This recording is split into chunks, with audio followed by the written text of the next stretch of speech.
Picasso et vos Rembrandt, les pionniers du Nin Art inventent l'œuvre d'art dématérialisée, 100% virtuelle. Le présent est beaucoup plus futuriste que ce que l'on pense. Nous vivons un âge d'or en termes de progrès. Mais le monde de l'art ne réalise pas que lorsque tu mets quelque chose en ligne, le monde entier peut le voir. C'est exceptionnel. Si tu expliquais ça à Rembrandt, il dirait « Qu'est-ce que c'est que ça? Il faut que je m'y mette. » Évidemment, j'arrête de peindre.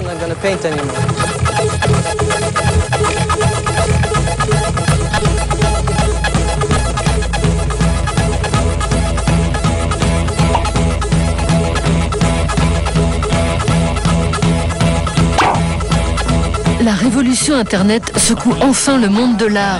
Son nom, le Nin Art. Apparu en 2000, ces petites animations interactives et absurdes inventent un futur sans galerie, sans commissaire d'expo, ni vernissage. Un art de pixels qui a déjà ses Nin artistes comme Raphaël Rosendahl. Ses œuvres, des adresses sur le net sous forme d'URL que tout le monde peut admirer et manipuler, mais qui sont cryptées de façon indélébile avec le nom de leur acheteur.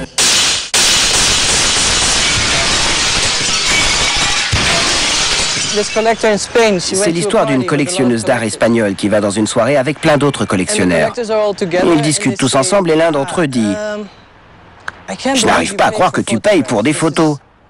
Moi, je collectionne les peintures. Tu achètes des photos, il te suffit de les photocopier. » Ah oui, mais non, ce sont des éditions limitées. Ok. Tu sais quoi? Dit l'autre collectionneur. Moi, j'achète des DVD. Et ils disent, mais c'est encore plus stupide, n'importe qui peut les mettre dans un ordinateur et les copier. C'est absurde. Et à ce moment-là, enfin, la collectionneuse qui achète mes œuvres dit, non, moi j'ai acheté une page web.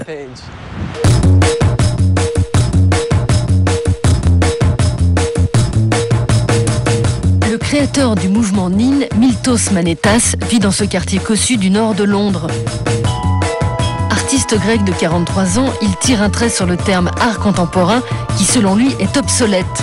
Là de peindre sur la toile, il préfère se faire un nom dans la toile numérique.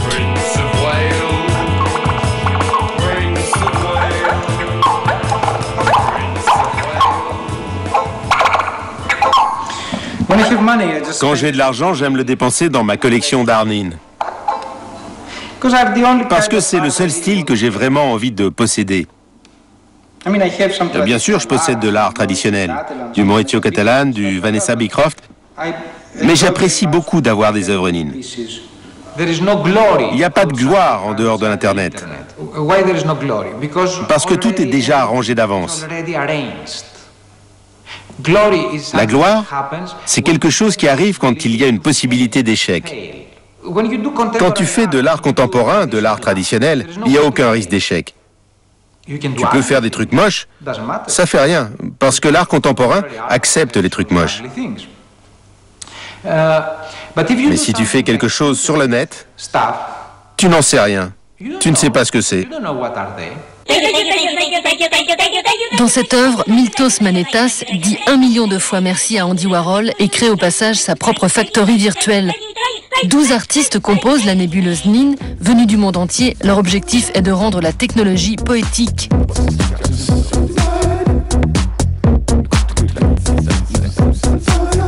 Et c'est parfois hot. Grâce à Manetas, toi aussi tu peux être Jackson Pollock. Quant à l'architecte Andreas Angelidakis, le voilà qui fabrique des structures habitables sur Second Life. C'est comme l'Amérique, quand tu débarquais là-bas et que tout restait à découvrir. C'était un endroit sans loi, on ne savait pas où il s'arrêtait. Tu prenais le bateau jusqu'en Amérique, tu mangeais un fruit, tu tuais un Indien, tu bougeais un caillou, et puis ensuite tu retournais en Angleterre, et tu étais déjà mythique. Tu créais déjà une nouvelle dimension. C'était 1 million de fois mieux que de rester en Angleterre pour construire une cathédrale. Voilà la différence entre l'art et le Nin. Quand tu fais de l'art, tu restes en Angleterre, tu construis ta cathédrale. C'est bien, tout le monde est au courant, on t'admire, on te célèbre. Mais quand tu vas en Amérique, tu tues un Indien, tu manges un fruit, tu fais quelque chose de nouveau. Tu fais du nin. Diplômé en école d'art à Milan, Manetas commence par se faire la main sur des peintures qui mettent en scène des ordinateurs. À la recherche d'un nom pour son art du virtuel, il fait appel à Lexicon, une entreprise de branding qui a inventé les marques Pentium ou PowerBook. Pour 100 000 $, il crée pour lui la marque Nin. Évidemment, ça ne veut rien dire, mais c'est avec cette nouvelle arme que Manetas frappe un grand coup en 2002. Tous les 2 ans, le monde de l'art fait la fête. Ils appellent ça une biennale. C'est les plus grandes fiestas pour les artistes. Tous les 2 ans, ils se réunissent à Venise et ils font la Biennale de Venise. Tous ensemble, les jeunes, les étudiants, les profs, tous entre eux. Et aux États-Unis, ils font la Biennale de Whitney, tous les 2 ans aussi. C'est un monde tellement ridicule. Alors, pour la Biennale de Whitney, j'ai vérifié sur Internet. Et je me suis rendu compte qu'ils n'avaient pas enregistré l'adresse whitneybiennale.com. Bizarrement, ça leur avait échappé. Ils avaient oublié. Alors je l'ai enregistré. Et je me suis dit, waouh, ça c'est cool.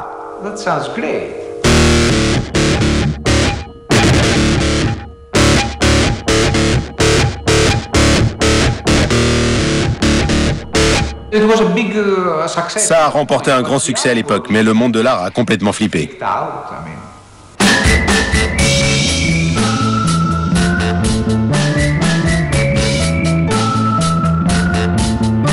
La force du Nin Art, c'est qu'il est déjà international comme l'Internet. À Tokyo, la japonaise Mai Ueda expose aux yeux des passants sa propre conception de l'art Nin. Ex-compagne et muse de Miltos Manetas, cette japonaise de 29 ans est la première Nin star. Styliste, performeuse, chanteuse, elle occupe 2 heures par jour la vitrine de cette boutique dans laquelle elle déclame sa poésie Nin.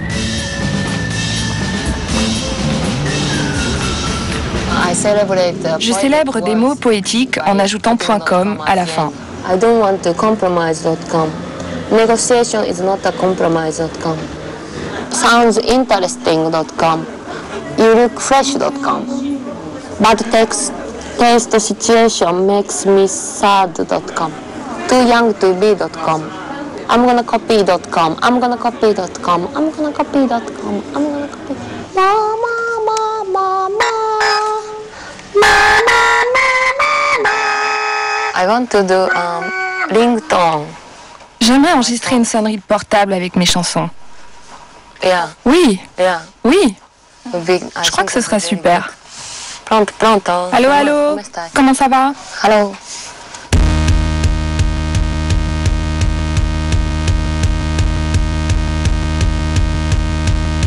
Le Hollandais Raphaël Rosendahl a posé ses valises à Paris. À 27 ans, il est le plus jeune du mouvement Nin. Son cursus artistique se résume à des années de surf sur le web.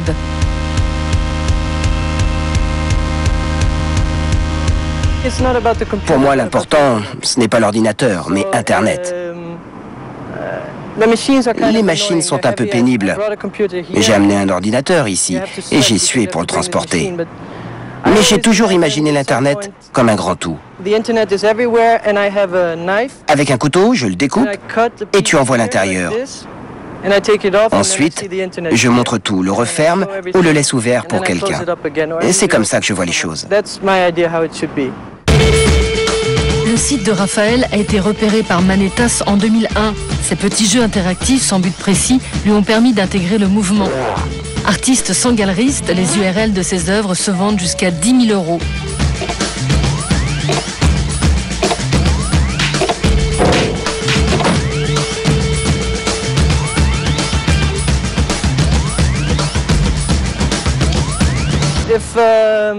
Si l'industrie du disque aujourd'hui est complètement en panique, c'est qu'ils n'ont aucun contrôle. Les gens téléchargent de la musique, d'autres produisent de la musique sans label. Ils ont un MySpace, des amis, ils font des concerts, ils font ce qu'ils veulent. Donc avec de la chance, les grosses compagnies vont finir par s'écrouler et les gens pourront écouter ce qu'ils veulent. Peut-être qu'un jour il arrivera la même chose au monde de l'art. Nous sommes peut-être le YouTube du monde de l'art. Mais comme le monde de l'art est lié à l'objet, nous ne sommes